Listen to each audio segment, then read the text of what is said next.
Cinderella and the Frog. Once upon a time there was a handsome young prince named Bob. He wanted to find a princess, so he went to the market and found a fortune teller named the Magical Connor. He asked the fortune teller what his future was.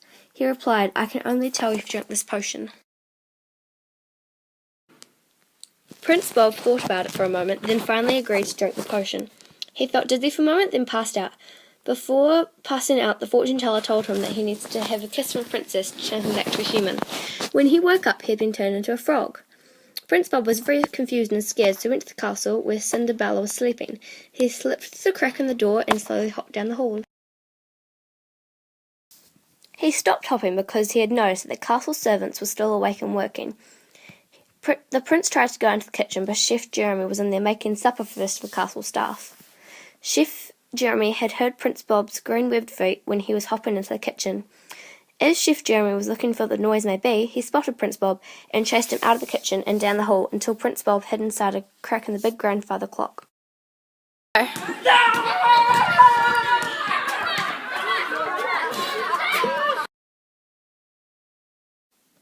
So he quickly hopped back into the hall. He thought he might go into the living room, so he slowly hopped down the hall until he could feel the warmth from the fireplace. He hopped into the living room and behind the golden silk couches. Prince Bob, who had now been turned into a frog, stopped dead in his tracks. He had realized that there were two maids cleaning. Maid Emily and Maid Elise were dusting and polishing all the china pots that were sitting in a big oak glass cabinet. "Why can't I do the dusting this time?" said Elise. "Because you did it last time," Emily replied. "Fine, but you'll do the laundry tomorrow," Elise said grumpily. Prince Bob hopped out of the room, not worrying if they saw him or not because they were too busy arguing. He decided to go down the hall and into the garden, where he found all types of different bright-coloured flowers: tulips, roses, sunflowers, and more. He hopped behind a big prickle rose bush and watched the two gardeners pluck the weeds and prickles out of the flower beds. "Out," said Nadia, the gardener who was pulling out a big prickle.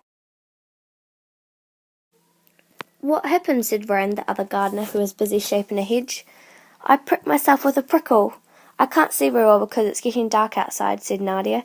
So they both jumped up and grabbed their clippers and gloves. The two gardeners headed inside. Prince Bob was now left in the dark, with no way of knowing which way the castle was, so he hopped over to a small apple tree and fell asleep under an orange leaf. In the morning, when the birds began to sing, Prince Bob woke up and saw the princess walking around the garden in an elegant blue dress. He remembered what the magical Connor had told him, so went up to the princess, and she leant down and kissed him. He immediately turned back into a handsome prince, and the princess fell in love with him instantly. They got married in the garden of the castle, and the gardeners, the maids, the cooks, and all the rest of the castle staff were all there to watch the wedding ceremony. After the wedding, the two maids, Elise and Emily, went to the magical Connor and gave him a sleeping potion so he would never bother Prince Bob anymore, and they lived happily ever after. The end. Thank you for reading.